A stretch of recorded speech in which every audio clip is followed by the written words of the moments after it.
PFI-STPI ബന്ധത്തിൽ കൂടുതൽ STPI നേതാക്കൾ നിരീക്ഷണത്തിൽ. നേതാക്കളുടെ മുൻ സാമ്പത്തിക ഇടപാടുകൾ, ധനസമാഹരണങ്ങൾ എന്നിവയിൽ ഇഡിയും വിവരങ്ങൾ ശേഖരിച്ചിട്ടുണ്ട്. PFI-STPI കള്ളപ്പണ കേസുകളിൽ സംസ്ഥാനത്ത് ഇഡി നടത്തിയ തുടർച്ചയായ റെയ്ഡുകളിൽ നിർണായക രേഖകൾ കണ്ടെടുത്തിട്ടുണ്ട്. PFIയുടെ രാഷ്ട്രീയ മുഖം തന്നെയാണ് STPI എന്നും സ്ഥാനാർത്ഥി നിർണയം, ഫണ്ട് ശേഖരണം എന്നിവയിലെല്ലാം PFI ഇടപെട്ടിരുന്നുവെന്നും PFI-STPI ബന്ധത്തിന് വ്യക്തമായ തെളിവുണ്ടെന്നും ഇഡി കണ്ടെത്തിയിരുന്നു. നേരത്തെ നടത്തിയ റെയ്ഡുകളിലായിരുന്നു ഇതുമായി ബന്ധപ്പെട്ട രേഖകൾ പിടിച്ചെടുത്തത്. STPIയുടെ തെരഞ്ഞെടുപ്പ് ഫണ്ടിംഗ് നടത്തിയതും PFI ആണ്. ഇതിലുൾപ്പെട്ട STPI നേതാക്കളും മുൻ PFI നേതാക്കളുമാണ് ഇഡിയുടെയും വിവിധ രഹസ്യാന്വേഷണ വിഭാഗങ്ങളുടെയും നിരീക്ഷണത്തിലുള്ളത്. കള്ളപ്പണക്കേസിൽ STPI ദേശീയ അധ്യക്ഷൻ MK ഫൈസിയുടെ അറസ്റ്റിന് പിന്നാലെ മാർച്ച് ആദിവാരം രാജ്യവ്യാപകമായി 12 ഇടങ്ങളിലെ STPI ഓഫീസുകളിൽ റെയ്ഡ് നടന്നിരുന്നു.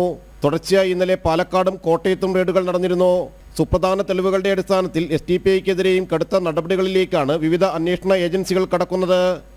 STPIയുടെ സാമ്പത്തിക ഇടപാടുകളും ഫണ്ട് ശേഖരണവും നിയന്ത്രിച്ചിരുന്ന നേതാക്കളെയാണ് ഇപ്പോൾ നിരീക്ഷണത്തിലാക്കിയിരിക്കുന്നത്.